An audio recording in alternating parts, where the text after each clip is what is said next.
Hey guys, welcome to my first review, and today we're going to be reviewing Godzilla 2014. This was our second chance we got to make our own version of the King of the Monster after our 98 fiasco, but the movie that I'm about ready to review is about ready to get a sequel in 2019. We start off with the opening credits that look like footage taken during the 1940s with the nuclear testing. We also see, for a brief moment, Godzilla, who then gets bombed. Then skip ahead to the Philippines to 1999, where we see a helicopter with the words Monarch on it, to where we go to a mining incident with a sinkhole that happened, and that's where we get to meet Dr. Serizawa, who's played by Ken Watanabe. He and a few others go into the sinkhole to check out the area, which then they find a large skeleton of a monster. His assistant, Vivian Grayling, played by Sally Hawkins, asks if it belongs to him. And Dr. Serizawa just goes on to saying that, no, looks too old. The team soon finds a cocoon that looks like something crawled out of it, which then they see that something crawled out of the sinkhole. That same day, we meet a family in Janjira, Japan, where we meet a young boy played by Cameron C.J. Adams, who made a sign for his father's birthday. He wanted to surprise his father, Joe Brody, who was played by Bryan Cranston, but his father was busy talking to someone about a reactor malfunction.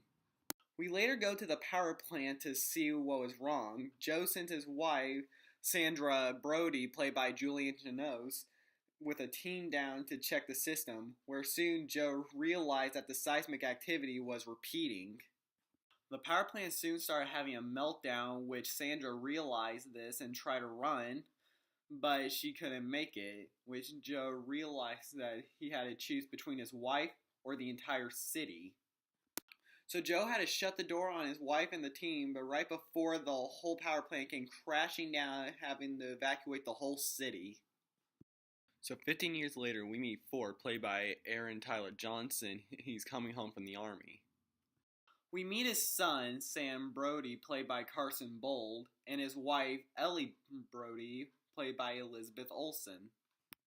Later that night, when Ford and his wife were fooling around, they got a call asking for Ford, because apparently Ford's father got arrested in Japan. Parents always have to ruin the fun. So Ford picks up his father from prison, which then they go to his father's place, and then his father wants to go back to the quarantine section because he wants to get a few things. So they go into the quarantine zone and see some dogs, so Joe takes off his mask and realizes that the air is clean. They go back to the old house to get some old floppy disk. They see the old power plant is active, which then they're under arrest, and they later go to the power plant where they see a giant cocoon. It has the same readings from 15 years ago when the old power plant collapsed. Joe tries to tell the Monarch agents off that something way bigger than them is coming. The cocoon starts to hatch, where that's where we meet the female Muto, which kills electricity with the EMP blast, and it starts to kill tons of people, including Ford's dad. The US Navy soon takes over Monarch's project. They soon realize that the Muto was talking to something, and they believe it was Godzilla, but then they realize it was a mating call.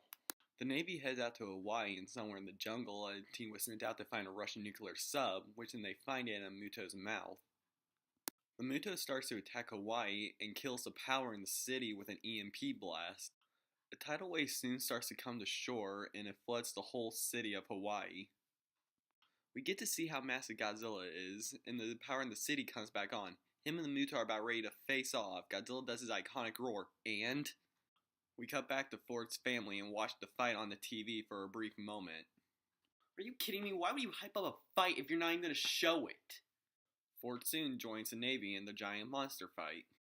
Dr. Serizawa soon makes the assumption that the Muto is talking to something else rather than Godzilla, and he asks the Navy where they keep their toxic waste. We soon later go to Las Vegas to the Yucca Mountains and see a giant gaping hole in the toxic waste mountain. The unit soon sees the new male Muto, which is walking towards Vegas and leaves the city in ruins. The Navy now wants to blow up all three monsters, so they're going to lure them with a nuclear warhead, and they set these operations up in Lone Pines, California. They take Ford along because they want to use his bomb expertise since he was in the bomb squad.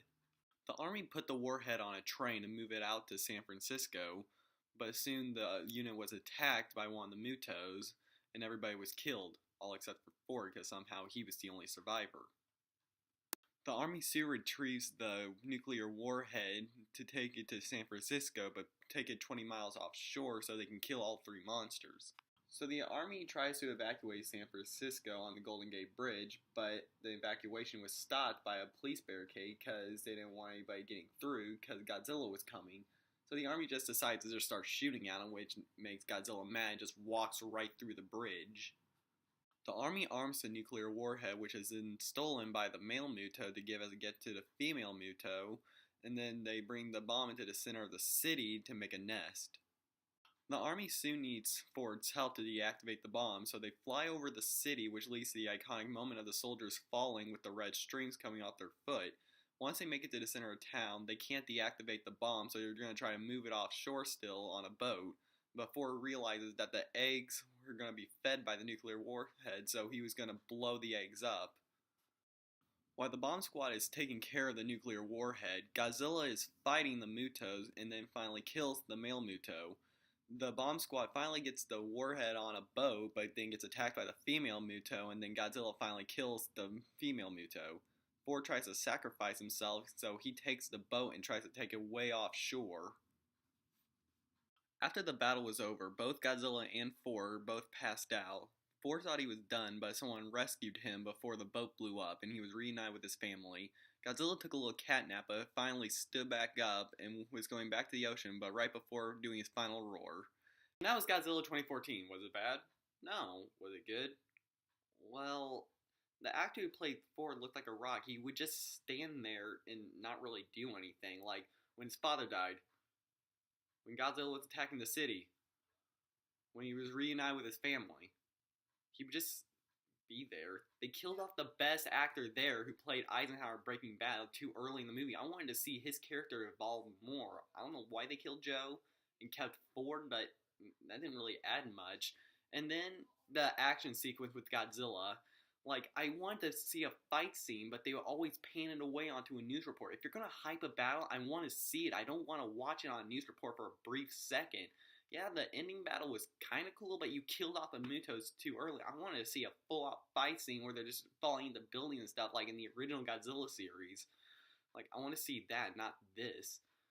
But overall, I loved the storyline. It was great. And then I loved the action sequences. I just didn't love them when they panned away from them.